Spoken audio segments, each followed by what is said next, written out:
दो जी सन मियाँ बीवी ते दोवां दी लड़ाई हो गई ते लड़ाई तो गल चलदी चलदी उन्हां दी तलाक ते पहुँच गई। तलाक तो गल अदालत ते पहुँच गई।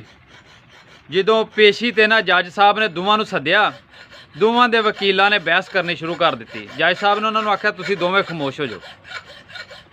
वो चुप कर गए।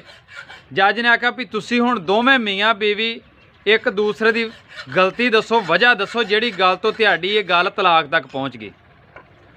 वो हुण दोवें गुस्से ही सन, दोवें एक दूसरे का चेहरा भी नहीं सन वेखना चाहते।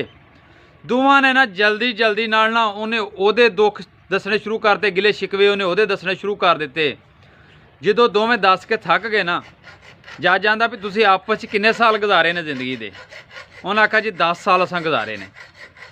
जज साहब आंदे भी फिर यदा मतलब है भी तुहाडे विच कोई खूबियां है ने जिहड़ी गल तो तुसीं 10 साल एक दूसरे नाल गुजार लए ने। दोवें खामोश रहे, दोवें ना कोए, क्योंकि गुस्से ही सन। जज साहब ने आख्या भी हुण तुसीं दोवें मियाँ बीवी जिहड़े जे दोवें एक दूसरे दीयां खूबियां बयान करो। दोवें चुप करके खलो रहे, कोई भी ना कोया। जज साहब ने आख्या भी तुसीं दोवें जिहड़े ना अगर नहीं दस सकते तो दोवां नूं ना एक वर्का एक एक पेंसिल दे दिओ तो दोवें लिख दिओ अगर नहीं दसणियां ते। हुण जो दोवां नूं फड़ाया तो जिहड़ा वो मर्द सी ना उन्हें लिखणियां शुरू कर दित्तियां जल्दी जल्दी नाल ना खूबियां अपनी बीवी दीयां।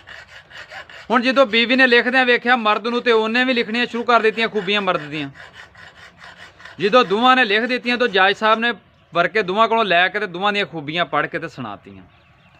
तो दोवें बड़े शर्मशार होए आपस दे विच भी असीं इन्ने दोवें एक दूसरे ते यकीन करने इन्नियां खूबियां होण दी बावजूद भी असीं इत्थों तक पहुँच गए।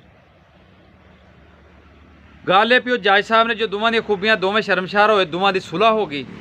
जज ने दोवां दी सुलह करवा के ते दोवें वापस अपने घर नूं घला दित्ते।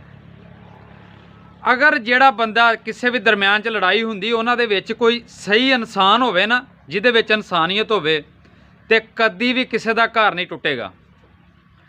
ये जिहड़े दरम्यान वाले हुंदे ने ना, ये ओहदी गल उधर ते ओहदी उधर सुणांदे ने, शैतान दा रोल अदा करदे ने, मज़ा लैंदे ने।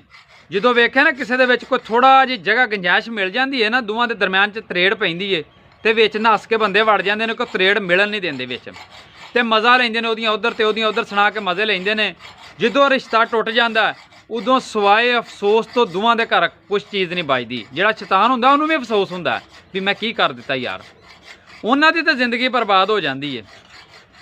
पर मैं आना भी तुसीं इंसानियत दा रोल अदा करिया करो। किसी दो घरां दे दरम्यान दे विच या दो जियां दे दरम्यान दे विच या दो भरावां दे विच किते लड़ाई हो जाती है ना, तो उन्हां दी सुलह करवाया करो।